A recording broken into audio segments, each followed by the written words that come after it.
बिस्मिल्लाहिर्रहमानिर्रहीम। अस्सलाम वालेकुम पाकिस्तान। नाजरीन, आप देख रहे हैं आवाज़ बहावलपुर न्यूज़ चैनल और मैं हूं आपका मेज़बान अहमद महमूद।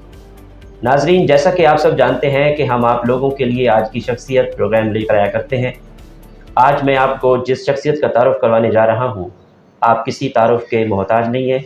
डायनामिक पर्सनैलिटी हमारे साथ मौजूद हैं, सीनियर कानूनदान मेरे साथ मौजूद हैं नवीद खलील चौधरी साहब, advocate supreme court of Pakistan. अगर हम नवीद साहब के ओहदों के हवाले से बात करें तो आप 1995 में general secretary bar association Bahawalpur रह चुके हैं। आप साबिक असिस्टेंट एडवोकेट जनरल पंजाब रह चुके हैं। आप साबिक डिप्टी अटार्नी जनरल पाकिस्तान रह चुके हैं। आप सदर मुस्लिम लीग नून लॉयर विंग बहावलपुर डिवीज़न भी रह चुके हैं, तो अभी मौजूदा हैं आप। तो आज हम इनसे बात करेंगे कानून के हवाले से, सियासत के हवाले से। तो आइए बात करते हैं। अस्सलाम वालेकुम सर। वालेकुम सलाम। सर कैसे हैं आप?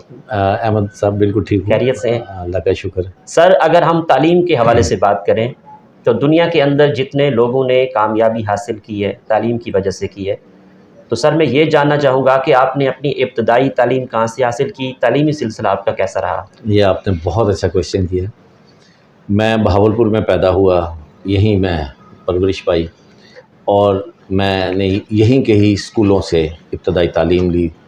मैं अच्छा मदरसा था एक जमात इस्लामी का, वहाँ से मैंने प्राइमरी स्कूल किया। उसके बाद मैं अब्बासिया हाई स्कूल में चला गया।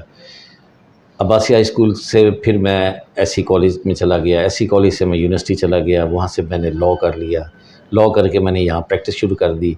इस लिहाज से जब मैं अपने बचपन से अपनी एजुकेशनल कैरियर को देखता हूँ तो नवाब बहावलपुर जो हैं वो मेरी पसंदीदा शख्सियत हैं, क्योंकि मैंने इनके इंस्टीट्यूशंस में तालीम हासिल की और मुफ्त तालीम हासिल की। अब तो हम बच्चों की लाखों में फ़ीसें अदा करते हैं जी। तो मैं कायद-ए-आज़म के बाद अगर पाकिस्तान में किसी शख्सियत का फ़ैन हूँ तो वो मैं नवाब बहावलपुर का हूँ, जो मोहसिन पाकिस्तान भी हैं और जिन्होंने यहाँ पर हाई कोर्ट भी हमें दी और इसी हाई कोर्ट की बदौलत हम यहाँ पर वकील भी अच्छे बने और यहीं पर ही हमें ओहदे भी हमें मिले। तो इसलिए मैं इस मट्टी से हूँ, इस मट्टी में ही रहना चाहता हूँ, इस मट्टी में ही जाना चाहता हूँ। ठीक, माशाल्लाह। सर सवाल पूछूंगा मैं कि वकील बनने का शौक़ आपको खुद था या वालिद साहब ने कहा वकील बनना है? बचपन से मुझे डिबेट्स का शौक़ था। अच्छा। जो अच्छा मदरसा था उसने वहाँ पर जितने भी स्टूडेंट्स थे उनको डिबेट्स सिखाई जाती थी, तो बाई चांस मैं उसमें निकल गया। तो फिर मैंने खुद सोचा था कि मैं वकील बनूंगा। और वैसे मेरी फैमिलीज़ में, मेरे ददियाल में काफ़ी मशहूर लॉयर्स रहे, तो इस लिहाज से हमें हमारे गांव में वकीलों का ख़ानदान के हवाले से पहचाना जाता था। तो मेरे वालिद साहब को भी शौक़ था और मुझे भी शौक़ था कि मैं वकील बनूँ। ठीक सर, माशाल्लाह आप सीनियर कानूनदान हैं। मैं ये पूछूंगा कि एक अच्छे वकील में एज अ कानूनदान क्या खसूसियात होनी चाहिए, क्या देखते हैं आप? पहली खसूसियत तो वही जो हर इंसान में होनी चाहिए कि अच्छा इंसान हो, और उसके बाद ये है कि वो मेहनत करे, अपने प्रोफेशन के साथ सिंसियर हो, अपने क्लाइंट के साथ सिंसियर हो, और honesty is the best policy. और इसकी समझ जो है वो बहुत देर के बाद आती है, लेकिन अल्टीमेटली विन ऑनेस्टी करती है और आपकी इंटेग्रिटी करती है। तो इसलिए इस प्रोफेशन में जो किसी भी किस्म का स्टिग्मा होता है वो इंसान को ले मरता है। तो अच्छे वकील के लिए उसकी गुड रेप्यूट सबसे पहले होती है, उसके बाद फिर उसका नॉलेज, उसकी मेहनत और उसका सब चीज़ें जो हैं उस पर काउंट हो जाती हैं। ठीक सर, आज के इस मॉडर्न दौर में मैं बार और बेंच के ताल्लुक़ के हवाले से बात करूँ तो बार और बेंच के ताल्लुक़ को कैसे देखते हैं आप? बार और बेंच का ताल्लुक़ जिस तरीके से होना चाहिए, जिस तरीके से हम मिसालें तो यूके की और अमेरिका की बड़े शौक़ से देते हैं, लेकिन हम उसको स्टडी भी करते हैं, लेकिन बदकिस्मती से इस प्रोफेशन में जिस तरीके से एंट्रीज़ हुई हैं मुझे उससे शदीद इख्तलाफ है। जो बंदा कोई काम नहीं करता वो वकील बन गया, जिसको कोई जॉब नहीं मिली वो वकील बन गया, रिटायर्ड बंदे इस प्रोफेशन में आ गए। उसके बाद इस प्रोफेशन में काली भेड़ों ने इस तरीके से आके अपनी इस अमाजगा बना ली कि उससे बेंच और बार के ताल्लुकात बिगड़ गए। हालांकि जब तक बेंच की, जजिस की रिस्पेक्ट नहीं होगी, वकील की भी रिस्पेक्ट नहीं होगी। वकील की रिस्पेक्ट जज से भी ज़्यादा होती है, अच्छे वकील की रिस्पेक्ट, अगर बेंच की रिस्पेक्ट हो। तो हम दोनों जो है ना वाकई ही हम एक गाड़ी के दो पहिए हैं, और हम दोनों ने एक दूसरे को रिस्पेक्ट देनी है। और इसी रिस्पेक्ट की वजह से, और ये रिस्पेक्ट उस वक्त मिलेगी जब लोगों को इंसाफ मिलेगा, जब लोगों के दिल में हमारी रिस्पेक्ट होगी, जब लोग ये देखेंगे कि जी यहाँ पर जो है वो जो इंसाफ है उसका मेयार जो है वो डिफरेंट है, और केसेस के फैसले नहीं होते, ताख़ीर का शिकार होते हैं। उसमें बेशक वकील का कसूर हो, उसमें कोर्ट्स का हो, उसमें हमारी स्ट्राइक्स हों, या उसमें हमारे क्लाइंट्स जो हैं वो उसको डिले करना चाह रहे हों, बहुत सारी चीज़ें होती हैं। गवाह टाइम पर नहीं आते, हॉस्टाइल हो जाते हैं, हमारे काफ़ी पेचीदा चीज़ें हैं। पाकिस्तान बनने के बाद हमने पॉलिटिक्स को जितना डिबेट किया है, हम घर में बैठ के पॉलिटिक्स डिस्कस कर रहे हैं, टीवी में पॉलिटिक्स देख रहे हैं, बाहर पॉलिटिक्स देख रहे हैं, आप नाई की दुकान पे जाएं हजामत कराने के लिए, वहाँ पर डिस्कस पॉलिटिक्स हो रही है, मस्जिद से निकलें तो डिस्कस हो रही है। लेकिन आप ये देखें कि हमने कुछ भी पॉलिटिक्स में नहीं किया। इसी तरीके से हमने अपने लॉ में भी हमने अमेंडमेंट्स नहीं लेकर आए। हमने इंसाफ के लिए हमें जो कुछ करना चाहिए था हमने वो नहीं किया। हमने अपना टाइम फजूल बहसों मुबाहिसे में ज़ाया किया, जबकि मैं समझता हूँ कि लॉयर्स और बेंच को इंसाफ की फरावानी के लिए ज़्यादा से ज़्यादा सेमिनार्स करने चाहिए थे। ज़्यादा से ज़्यादा हमें इस तरफ तवज्जो देकर हमें उस गैप को, जो कि हमारा क्लाइंट जो हमारा पे मास्टर है, जिसकी वजह से जजेस को तनख्वाहें मिलती हैं, जिसकी वजह से वकील जो हैं वो सर्वाइव करते हैं, उस बेचारे के लिए हमने कुछ नहीं किया। ये हमारी बदकिस्मती है, जिसकी वजह से हमारी अदालतें, हमारा इंसाफ दुनिया में 120वें नंबर पर बदकिस्मती से है। अगर हमने इस तरफ तवज्जो दी होती तो डेफिनेटली हमें कम से कम फर्स्ट 50 में तो होना चाहिए था। यहीं से मैं बात को आगे लेके चलूँगा, ये पूछूंगा कि पाकिस्तान की अदालतों में के सुस्त रवि का शिकार क्यों हो जाते हैं? ये सुस्त रवि का शिकार सिर्फ जजेस की वजह से नहीं होते, इसमें लॉयर्स भी कसूरवार हैं। और जब ट्रायल कोर्ट में मैंने काफ़ी काम किया है, ट्रायल कोर्ट में आपके जो हैं विटनेसेस टाइम पे नहीं आते, पुलिस टाइम पे नहीं आती, और दोनों तरफ से जिस वकील को बेनिफिट होता है डिले करने का, वो उसमें पेशियाँ लेता है। बाज़ औक़ात जजेस इस काबिल नहीं होते, वो मतलब उनका कैलिबर जो है, बदकिस्मती से हम जुडिशरी का कैलिबर भी इम्प्रूव नहीं कर सके, तो उस वजह से भी केसेस जो है ना वो डिसाइड नहीं हो पाते।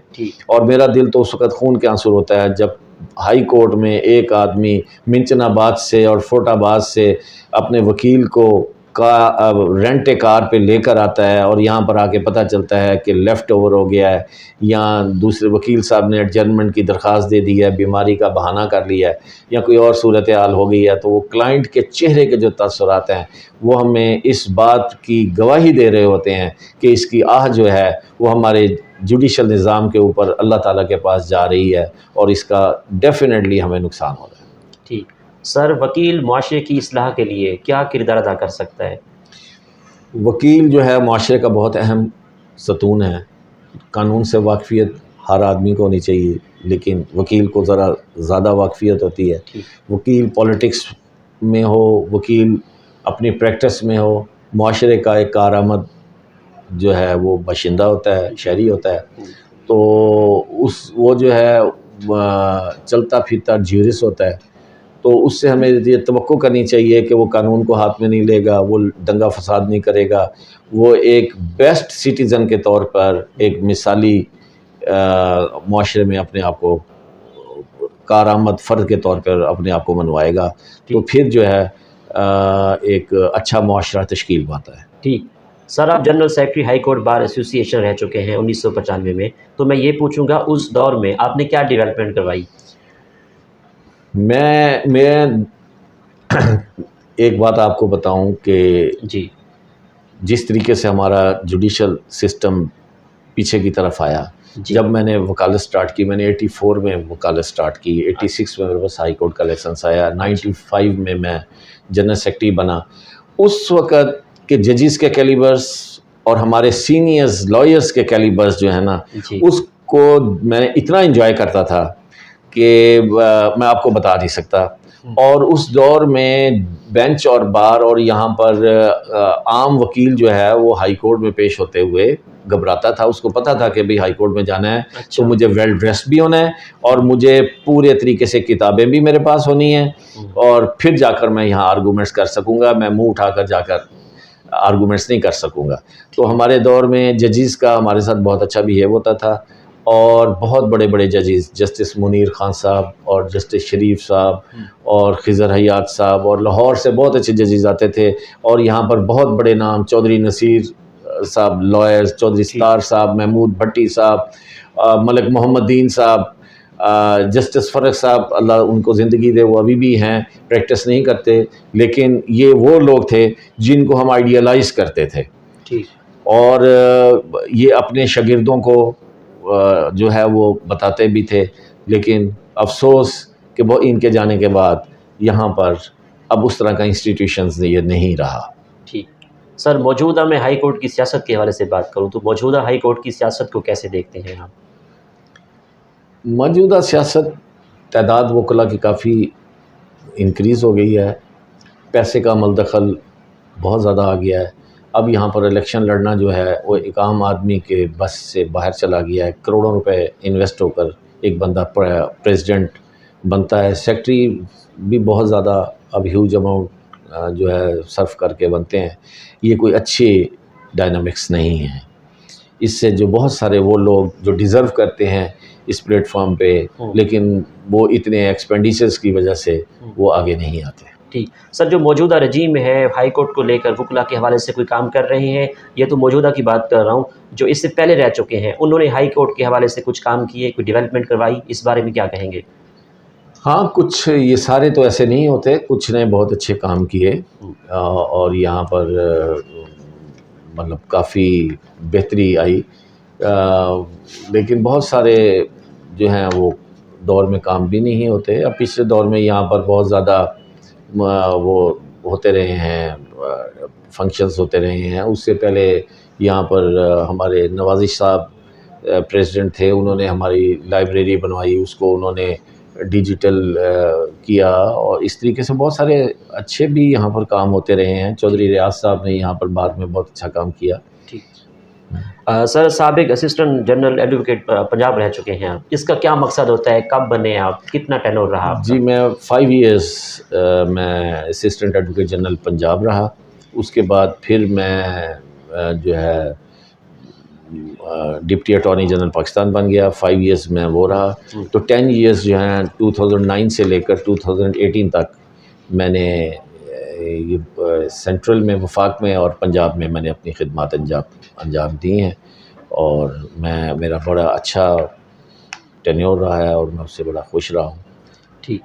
सर, एज ए सीनियर कानूनदान मौजूदा सियासी सूरत हाल के हवाले से आपका क्या तबसरा है?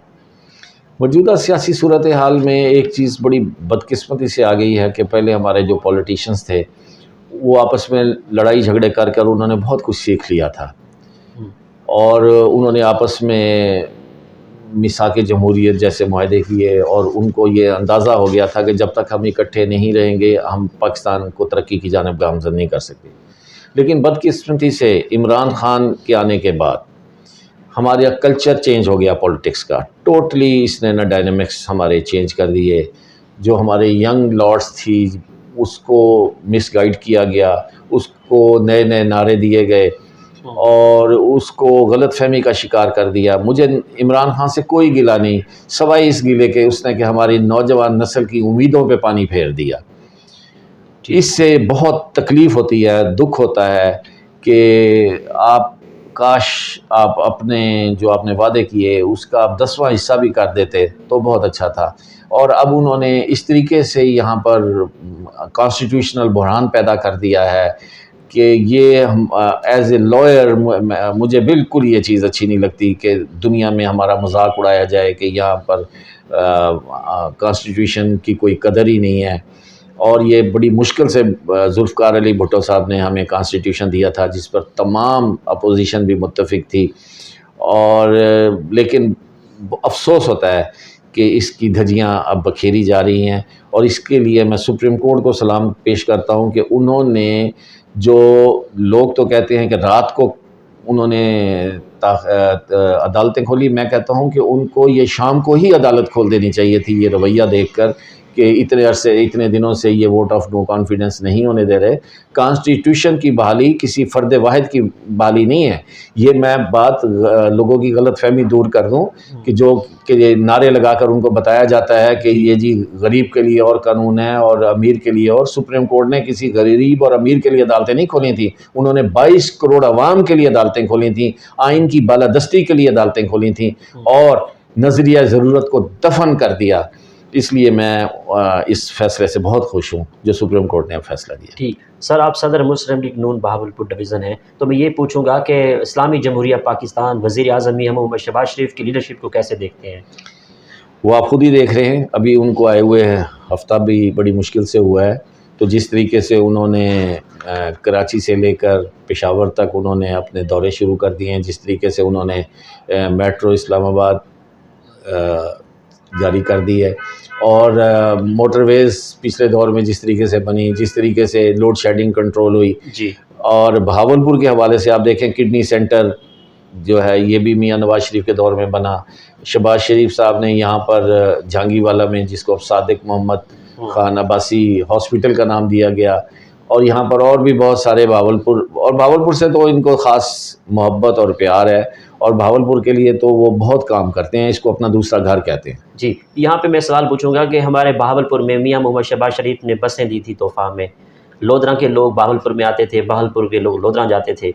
वो बसें हमारे जो एक्स चीफ मिनिस्टर हैं वो अपने इलाके में ले गए हैं। अब इस बारे में क्या कहेंगे, मियां मोहम्मद शहबाज शरीफ हमारी बहावलपुर में बसें वापस आएंगी? इंशाल्लाह वापस आएंगी, और ज़रूर वापस आएंगी। और वो जो है ज़्यादा, वो मुझे ये है कि वो हमारे स्टूडेंट्स तालबात और तलबा जो हैं वो इसको करोड़ पक्का लोधरा, ये लोग बहुत उसको लेकर यूनिवर्सिटी उनके लिए आना बहुत आसान होता था।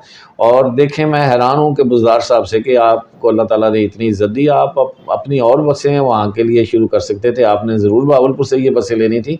और इस पर ज़्यादा अफसोस भी ये है कि यहाँ की लीडरशिप ने भी इसके ऊपर कोई अपना खातर खा रिएक्ट नहीं किया। ठीक sir, supreme court of Pakistan वकला के लिए क्या किरदार अदा कर रही है? सुप्रीम कोर्ट ऑफ पाकिस्तान वकला का सबसे ही इस वक्त जो है ना पावरफुल हमारा इदारा है, हमारी एसोसिएशन है। और एक तो ये है कि वो वोट लेते हैं कराची से लेकर पेशावर तक, तो उसमें हमारा उनके साथ इंटरेक्शन होता है। वो जब कैंपेन के सिलसिले में यहाँ पर आते हैं या हम अपने वोट्स के लिए वहाँ जाते हैं, तो हमारा एक बहुत ज़्यादा आपस में इंटरेक्शन होता है।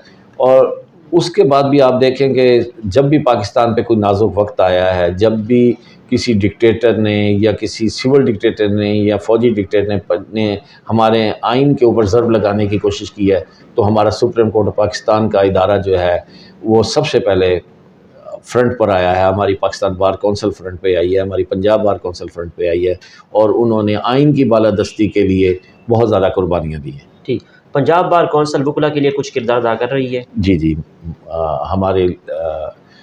हमारे लिए बहुत अच्छा वो कर रही है, और वो हमारे नुमाइंदे होते हैं जो हम इलेक्ट करके भेजते हैं जी। और वो वकला के लिए, हमारी इंश्योरेंसेस के लिए और दूसरे उन्होंने काफ़ी उसके ऊपर काम किए हैं। ठीक सर, ये तो हमने कानून के हवाले से बात की, सियासत के हवाले से बात की। अब मैं आपसे ये पूछूंगा कि माशाल्लाह आपके हम चैम्बर में बैठे हुए बहुत सारी किताबें नज़र आ रही हैं, कानून से हटकर आपको अदब से लगाव है? जी, मुझे शायरी से अच्छा। और मुझे मौसीकी से, लेकिन मुझे एक लगाव जो है जी। वो मुझे ह्यूमैनिटी से है। अच्छा। मुझे जो हमेशा स्टूडेंट लाइफ से लेकर अभी तक कैंसर एसोसिएशंस में काम मैं करता रहा हूँ। यहाँ पर बीनो हॉस्पिटल के लिए भी मैं अपनी खिदमत अंजाम देता हूँ। तो उस हवाले से मैं अपने तौर पे अपने दोस्तों के साथ मिलके कुछ ना कुछ कंट्रीब्यूट करने की कोशिश करता हूँ। ठीक, आपके फेवरेट राइटर कौन है, किसको पढ़ते हैं ज़्यादा? आप अदब के हिसाब, अदब के हवाले से बता दें, कानून के हवाले से बता दें। कानून में तो हमारी जो बुक्स होती हैं, जो हमारी PLDs वगैरह जो लॉज आते हैं, इनको पढ़ता हूँ।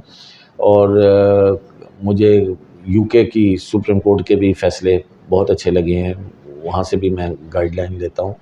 तो अदब के हवाले से शायरी में मुझे अल्लामा इकबाल, फैज़ अहमद फैज़ और गालिब पसंद है। ठीक। अगर आप कहें तो मैं आपको फैज़ अहमद फैज़ और इकबाल के शेर भी सुना जी, सकता हूँ। मुझे एक शेर सुनाइएगा लास्ट में। फैज़ का सुनाऊँ? फैज़ का सुना दीजिए सर। ना गवाओ नावी के नीम कश, दिल रेज़ा रेज़ा गंवा दिया, जो बचे हैं संग समेट लो, तने दाग दाग लुटा दिया। वाह। मेरे चाहरा गर को नवीद हो, सफ़े दुश्मना को ख़बर करो, कि जो वो कर्ज रखते थे जान पर, वो हिसाब बात चुका दिया। क्या करो बात है। कज्जबी पे सरे कफन, मेरे कातलों को गुमा ना हो, कि गरूर इश्क का बांकपन पसे मर्ग हमने भुला दिया। जो रुके तो कोहे गिरां थे हम, जो चले तो जान से गुजर गए, रहे यार हमने कदम कदम तुझे यादगार बना दिया। क्या बात है। इसी तरीके से मुझे अल्लामा इकबाल का, जी, अब आपने मेरी दुखती रग छेड़ दी है। जी शाद। अल्लामा इकबाल का एक शेर मुझे बहुत अच्छा लगता है। जी। सच कह रहा हूँ बरहमन, गर तू बुरा न माने, तेरे सनम कदों के बुत हो गए पुराने। वाह। अपनों से बैर रखना तूने बुतों से सीखा, जंगो जदल सिखाया वाइस को भी खुदा ने। पत्थर की मूर्ति में समझा है तू खुदा है, खाके वतन का मुझको हर जर्रा देवता है। क्या बात है, क्या बात है, बहुत आला। अगर आप इस तरह कहें तो मैं शाम तक आपको शेर सुना सकता जी हूँ। माशाल्लाह, पर्सनैलिटी से लग रहा है सर। सर मौसीकी किस तरह की सुनते हैं? क्लासिकल सुनते हैं? किस तरह की मौसीकी सुनना पसंद मुझे करते हैं? गज़लें अच्छी लगती हैं। मुन्नी बेगम की गज़लें मुझे बहुत अच्छी लगती थी। अच्छा। और इस तरीके से वो महनाज का एक गाना है, अपने लिए तो सभी जीते हैं इस जहां में, है ज़िंदगी का मकसद औरों के काम आना। ये मेरा फेवरेट सॉन्ग रहा है हमेशा, बचपन से लेकर अब तक। ठीक। सैरो सयाहत के हवाले से बात करूँ तो सैरो सयाहत का कितना शौक़ है? पाकिस्तान के कौन कौन से शहर अच्छे लगते हैं? आपका फेवरेट शहर कौन सा है? मैं बाहर भी गया हूँ। अच्छा। 2-3 बार मैं इंग्लैंड भी गया हूँ और मलेशिया भी गया हूँ। अल्लाह ताला ने मुझे अपना घर भी दिखाया है। सऊदी अरब भी मैं 2-3 दफ़ा उम्रे की सादत मैंने अपनी फैमिली के साथ हासिल की है। पाकिस्तान में नॉर्दर्न एरियाज़ जो हैं वो कागान, नारान और गिलगित वगैरह जो हैं वो मुझे दुनिया के खूबसूरत तरीन इलाके लगते हैं। ठीक। सर आपने फ़ॉरेन कंट्री को विज़िट किया, इंग्लैंड भी गए हैं, तो मैं ये पूछूँगा आपने अपने सफ़र के दौरान क्या चीज़ एक्सप्लोर की? क्या सीखा? मैं वहाँ पर ज़्यादा गया था लीगल सिस्टम को ऑब्ज़र्व करने के लिए। अच्छा। ज़्यादा मेरा जो फोकस था, वहाँ जाके मैं कोर्ट्स में मैंने देखा, मैं लॉयर्स से मिला, मैंने वहाँ प्रोसीडिंग्स देखी। अच्छा। तो उससे मैं ख़ासा काउंटी कोर्ट्स, ख़ास तौर पे जो उनकी काउंटी कोर्ट्स का सिस्टम है, उसको मैंने ऑब्ज़र्व करके देखा था कि ये वाकई ही जो है ये गिल्टी और नॉट गिल्टी तक पहुँच जाते हैं। ठीक। आपकी नज़र में कामयाबी क्या है? ऑनेस्टी उनकी, और जो उनका सिस्टम है उसमें किसी बंदे को ये ज़रूरत नहीं है कि वो झूठी गवाही देगा। हमारे सिस्टम में सबसे बड़ी जो एक कबाहत है वो ये है कि यहाँ झूठी गवाही देते हैं और फिर झूठे गवाह के ख़िलाफ़ वो एक्शन नहीं होता जो कानून के मुताबिक होना चाहिए। आपकी इस कामयाबी के सफ़र में दोस्तों का, असातिज़ा का, वालिदैन का कितना साथ रहा? मैं अपने वालिदैन को हमेशा, अल्लाह उनको जन्नत में जगह दे, मेरे दोनों माँ और बाप जो हैं वो अल्लाह ताला को प्यारे हो चुके हैं। उनकी कंट्रीब्यूशन से आज मैं इस मकाम पे हूँ। लेकिन मैं अपने उस्ताद का एहतराम भी अपने बाप से कम नहीं करता। मेरे असातिज़ा ने मुझसे जो मोहब्बत की, आज भी मैं देखता हूँ कि हमारे उस्ताद जो हैं वो हमें पढ़ाते थे। वो हमसे ट्यूशन्स, उस का रवाज नहीं था, वो बेचारे साइकिल्स पे आते थे, साइकिलों पे जाते थे। उनके पास पैसे तो नहीं होते थे लेकिन उनके चेहरे इतने पुरसकून होते थे और हमें उनसे इतनी मोहब्बत होती थी कि हम उनको अपनी जिस्म का एक हिस्सा समझते थे। जिस तरह हम अपने वालिद को अपना एक सरपरस्त समझते हैं, उस्ताद को भी हम वही मकाम देते थे। और हमारे उस्ताद जो टीचर्स थे उन्होंने भी ये प्रूव किया था कि वाकई ही वो डिज़र्व करते थे। लेकिन अब बदकिस्मती से इस तरफ भी इन्हतात आ गया। फैमिली मेम्बर के हवाले से बात करो तो आपके कितने बच्चे हैं और क्या करते हैं? माशाल्लाह मेरे 3 बच्चे हैं, 1 बेटी है, 2 बेटे हैं। बेटी मेरी जो है वो डॉक्टर है और बेटा मेरा जो है बड़ा फैज़ान नवीद, वो माशाल्लाह ऑस्ट्रेलिया से LLM किया है और LLM करके वो आया है। उसने external law university of London से किया था। उसके बाद ऑस्ट्रेलिया में चला गया, वहाँ से उसने ANU ऑस्ट्रेलियन नेशनल यूनिवर्सिटी जो वर्ल्ड की फ़र्स्ट 15 यूनिवर्सिटीज़ में आती है, वहाँ से उसने LLM किया। उसके बाद 2 साल ख्वाजा हारिस साहब के पास लाहौर में उसने बड़े रिनाउंड चैम्बर पे काम किया। उसके बाद अब मेरे पास आ गया है और भावलपुर में अपने घर में वो प्रैक्टिस कर रहा है। ठीक, खानों के हवाले से बात करो तो खानों में क्या क्या पसंद है? आपकी फेवरेट डिश कौन सी है? मुझे सब चीज़ें पसंद हैं, जो पकी हुई चीज़ मिल जाए। हाँ। आपको गुस्सा आता है? कभी कभी। कैसे काबू पाते हैं गुस्से पे? गुस्सा जब आता है तो उस पर काबू पाना खासा मुश्किल होता है। मैं बल्कि उन लोगों को बड़ा अप्रिशिएट करता हूँ जो गुस्से को काबू कर लेते हैं। आपकी आइडियल पर्सनैलिटी कौन है? मेरी आइडियल पर्सनैलिटी आपको बताया था कि नवाब भावलपुर के हवाले से उनकी खिदमात इतनी ज़्यादा हैं कि हम उनको भूल नहीं पाते। और कायद-ए-आज़म मोहम्मद अली जिन्ना। इन फ्यूचर क्या प्लान्स हैं अपने प्रोफेशन को लेके आपके?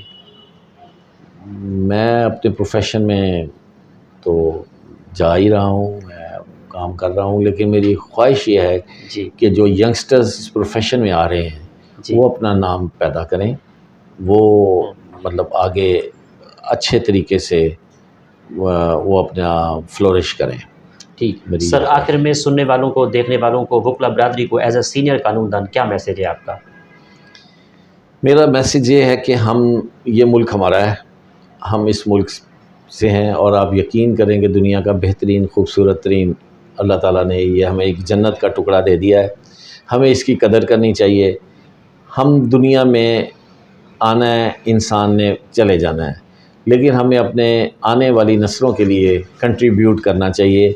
और जो बंदा जिस प्रोफेशन में जहाँ भी काम कर रहा है वो वहाँ पर कम से कम आने वाले दिन को पहले वाले दिन से ज़्यादा बेहतर करने की कोशिश करे।